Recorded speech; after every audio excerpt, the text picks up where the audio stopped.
शिव महापुराण वर्णन करती है किसी भी छठ के दिन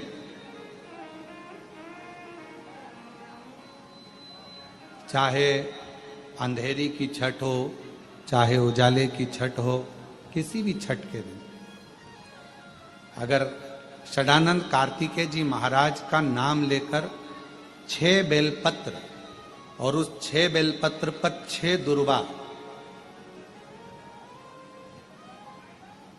6 पुष्प, 6 अक्षत के दाने रखकर षडानंद कार्तिकेय बाबा के स्मरण कर कर शिवलिंग की जो जलाधारी है, उस जलाधारी पर जहां अशोक सुंदरी का स्थान है उसी के पास में कार्तिकेय जी का स्थान है। किसी भी छठ पर यदि आप बाबा को वो बेलपत्र, वो दुर्वा, वो पुष्प, वो अक्षत का दाना 6 समर्पित करते हैं, किसी भी छठ के दिन, षष्ठी के दिन स्कंद भगवान का नाम लेकर, स्कंदेश्वर बाबा का नाम लेकर, कार्तिकेय बाबा का नाम लेकर यदि समर्पित करते हैं तो जिंदगी में कितना भी कर्जा हो वो कर्जा 3 महीने के अंदर समाप्त होता ही है। कितना भी कर्जा, साथ में आपका परिश्रम, साथ में आपकी मेहनत और आपकी दृढ़ता। क्या होता है, लोग सोचते हैं कि हमने शंकर जी को बेलपत्र समर्पित कर दी तो कर्जा चूकेगा, पर साथ में मेहनत भी करना। अगर आप मानते हैं कि पूरी पूरी कथा का, इसमें कई दुनिया के कई लोग हैं हमारी कथाओं को आधा काटते हैं आधा भेज देते हैं। गुरुजी ने कहा कि बेलपत्र पर शहद लगाकर चढ़ाओ, पर गुरुजी ने साथ में कहा कि रात दिन एक करो, पढ़ाई पूरी करो, आधी बात काट देते, आधी बात दिखा देते, पर उसका हमको कोई फर्क नहीं पड़ता है। आग लगे बस्ती में अपन रहो, उसका हमको कोई फर्क नहीं पड़ता, क्योंकि दुनिया का काम है गलत चीजें जनमानस में देना जिससे बदनामी हो, अब शब्द बोले जाएं, ताने दिए जाएं, गालियां दी जाएं, ये दुनिया की रीति है। बहुत आते हैं दिन भर में, कहीं कोई दबाव देने के लिए आता है, हम तुम्हारी बदनामी करेंगे, हमको 1 करोड़ दो। शिव तत्व है, दबाव देने वाले ढेर मिलेंगे, अपशब्द कहने वाले ढेर मिलेंगे, ताना देने वाले ढेर मिलेंगे, पर आप अपनी पूर्ण ऊर्जा के साथ में शिव महापुराण की कथा कहती है 6 बेलपत्र, 6 पुष्प, 6 दुर्वा, 6 चावल के दाने और साथ में अपना परिश्रम पूर्ण करो। छठ के दिन स्कंद भगवान का नाम लेकर, स्कंदेश्वर का नाम लेकर भगवान शंकर के जलाधारी पर समर्पित करो, शिव जी से प्रार्थना करो और अपनी मेहनत को 4 चांद लगाओ। कर्जा चूकेगा जरूर, समाप्त जरूर। कर्जा का मतलब ये नहीं है कि आप कर्जा करे हो तो मेरे से बन नहीं रहा, मेरे प्राण छूट जाए तो अच्छा, मैं तो मर जाऊं, मैं टेंशन में हूं, मैं डिप्रेशन में हूं, बहुत परेशान हो गया, ऐसा हो गया। ना ना, दुख आता है, जब सुख आया, सुख चले गया तो दुख आएगा, तो दुख भी जाएगा, दुख भी समाप्त होगा, उसमें क्या विचार कर। ऐसा तो नहीं है कि दुख समाप्त नहीं होगा, दुख नहीं जाएगा।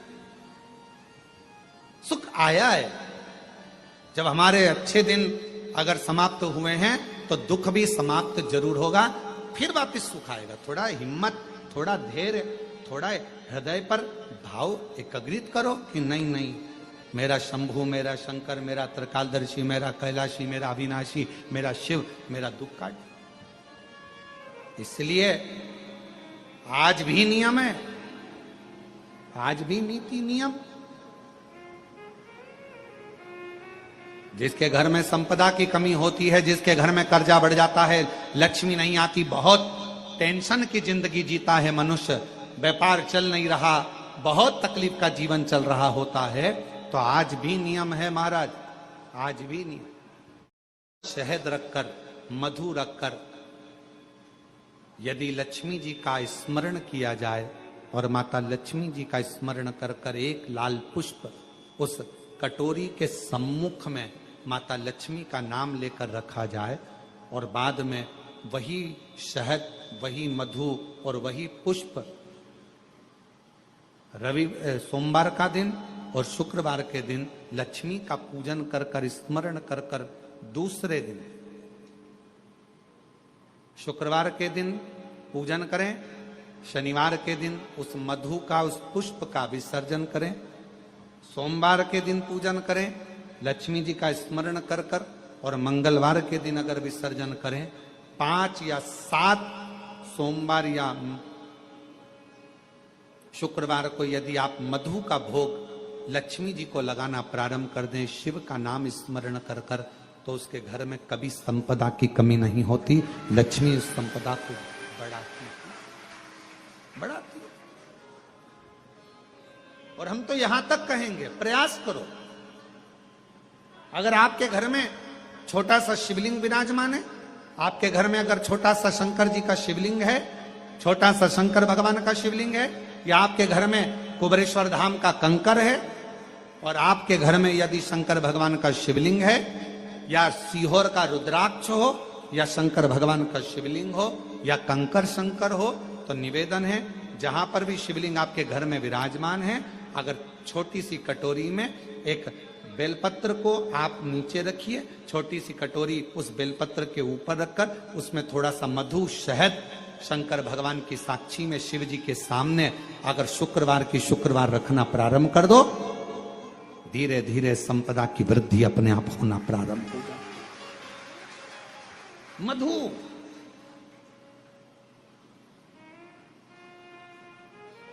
देवी भागवत का यह प्रसंग है, छठे स्कंद का 16वां और 17वां अध्याय देवी भागवत का वर्णन करता है।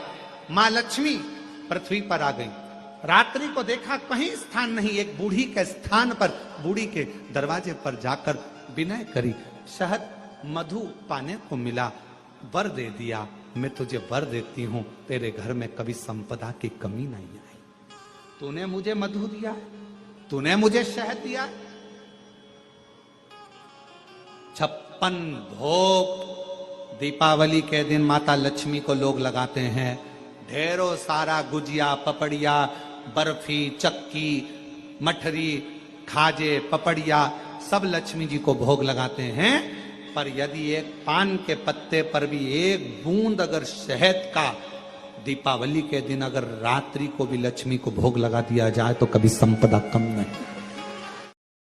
शुक्रवार का दिन एक पात्र में जल और दूध ले लीजिए, एक पात्र में देसी गाय का दूध, जल उसमें रखकर, और आपके यहाँ अगर लड्डू गोपाल हो, यदि आपके घर में ठाकुर जी हो, लड्डू गोपाल हो, विष्णु जी का कोई स्वरूप हो, श्री हरि का कोई स्वरूप हो, तो उस पर शुक्रवार के दिन आप संध्या के समय पर दुर्वा डालकर उस दुर्वा से अगर लक्ष्मी जी के नामों का 108 बार उच्चारण कर कर, घी का दिया लगाकर, कैसर के चावल साथ में रखकर केवल उस जल का और दूध का मात्र छींटा देते हो, तो उसके घर में कभी लक्ष्मी की कमी नहीं आ सकती, संपदा बढ़ती चली जाती है। 108 बार लक्ष्मी के नाम का मात्र उच्चारण कर लेने पर, भगवान विष्णु के चरणारविंद पर, भगवान विष्णु के चरणों पर केवल उस दुर्वा का, जल का, दूध का सींचन कर देने से भी लक्ष्मी की वृद्धि होती, लक्ष्मी देती। और शुक्रवार के दिन माता लक्ष्मी के लिए अग्नि में आहुति दीजिए। महाराज, शाम के समय पर सूर्यास्त के पहले शिव महापुराण की कथा कहती है, अग्नि पुराण कहती है, नर्मदा पुराण कहती है,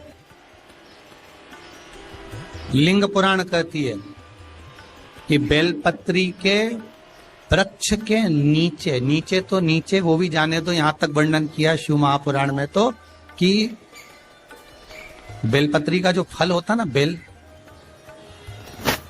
फल जो होता है, कहते हैं अगर किसी व्यक्ति के यहाँ लक्ष्मी की कमी होती है, संपदा की कमी होती है, जिसके यहाँ पैसा नहीं आता, धन नहीं आता, तो बेल का जो फल होता है, बेलपत्री का जो फल होता है, उस फल के गूदे को,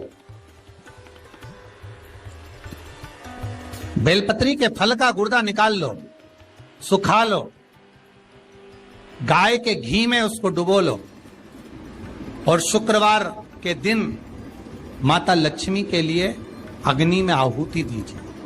महाराज, शाम के समय पर सूर्यास्त के पहले ये जो आहुतियां हम बेले के गुर्दे के फल की गाय के घी में डुबोकर माता लक्ष्मी और भगवान विष्णु के नाम से देते हैं, महाराज 2 या 3 शुक्रवार करोगे, लक्ष्मी की कभी कमी नहीं आती, संपदा बढ़ती है। एक प्रयोग और कर देखना, कभी अगर मौका मिले आपको तो प्रयोग कर देखिए। लिंग पुराण के अंदर लिखा हुआ है, शिव पुराण में, लिंग पुराण में और स्कंद पुराण में कहा गया है कि अगर किसी ने बेले के फल का अगर थोड़ा सा भी गुर्दा पाया है, बेले के फल को खाया हो या बेल का रस पिया हो या बेल के फल का जूस पिया हो, अगर वो व्यक्ति का अनायास किसी कारणवश प्राण भी छूट गए हो, तो शिव महापुराण की कथा कहती है कि 27 दिन तक वो बेल के फल का रस उसके नस नस में रहता है, तो उस व्यक्ति को यम नहीं छूते, वो कैलाश पर निवास करता है। मर भी जाता है तो अधोगति में नहीं पड़ता, नरक नहीं भोगता, वो बैकुंठ पद का कामी हो, बैकुंठ का निवासी।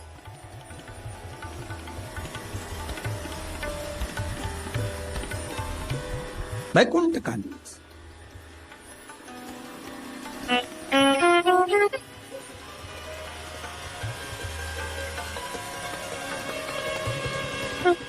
ये जो शिव जी को चढ़ती बेलपत्री हुई, शमी पत्र हुआ, मदार का पुष्प, आंकड़े का जो पुष्प हुआ, ये सब साधारण नहीं है साहब।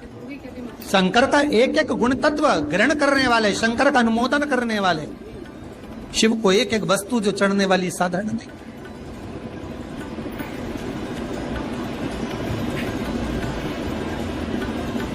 महाराज हम तो आपसे निवेदन पहले भी करे, आज फिर करते।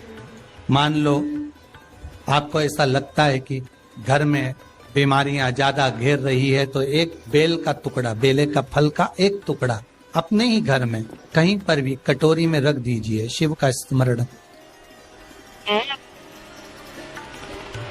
सुख प्रदान करेगा। अगर थोड़ा बहुत रोग आ भी गया निकल जाएगा, पर बड़ी बीमारी में कोई फंस नहीं पाएगा, ज्यादा जनहानि नहीं होगी, तकलीफ नहीं भोग पाएगा। शिव को प्रिय है। फिर वही स्कंद पुराण का संवाद आ गया।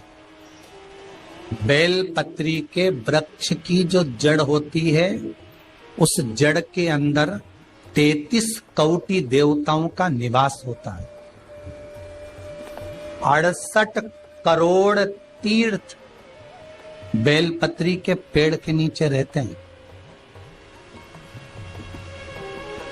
68 करोड़ तीर्थ मात्र बेलपत्री की छांव में, बेलपत्री के नीचे विराजमान होते हैं।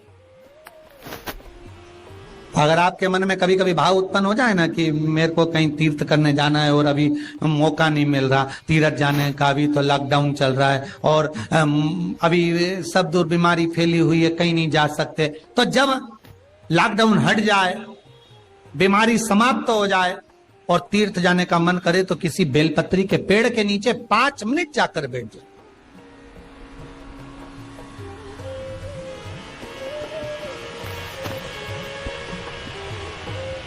और जप लो, श्री शिवाय नमस्तुभ्यम। जितने बैठे हो टीवी के सामने प्रेम से बोलो, श्री शिवाय नमस्तुभ्यम। जितने टीवी के सामने बैठे एक बार फिर से बोलो, श्री, साथ में बोलो, आगे आगे नहीं, श्री शिवाय नमस्तुभ्यम। एक मंत्र मैं तुम्हें देता हूं, दुनिया के लोग उसे संजीवनी मंत्र कहेंगे। ये वो मंत्र रहेगा जिस मंत्र का जाप तुम किसी मरे हुए व्यक्ति पर भी करोगे तो वो जीवित होकर बैठ जाएगा। संजीवनी मंत्र भगवान शंकर ने शुक्र को प्रदान कर दिया।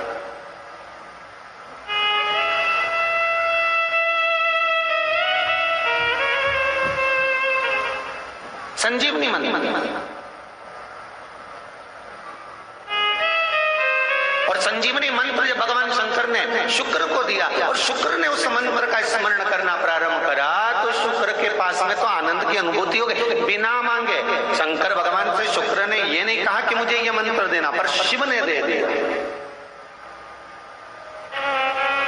और शंकर कभी भी थोड़ा नहीं देता, देता है तो बहुत में देता है। शुक्र, मैंने तुम्हें संजीवनी मंत्र दिया है, इस मंत्र को रखना और मैं तुम्हें देव तुल्य बनाता हूं, तुम ग्रहों में पूजे जाओगे। और शुक्र को भी ग्रह बना दिया, कवि को भी ग्रह बना दिया और पूज्य बना दिया।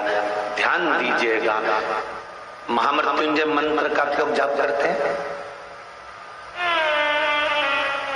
कितने लोग करते हैं? जरा हाथ उठाओ। करते हैं? कभी कभी तो करते होगे, रख लीजिए।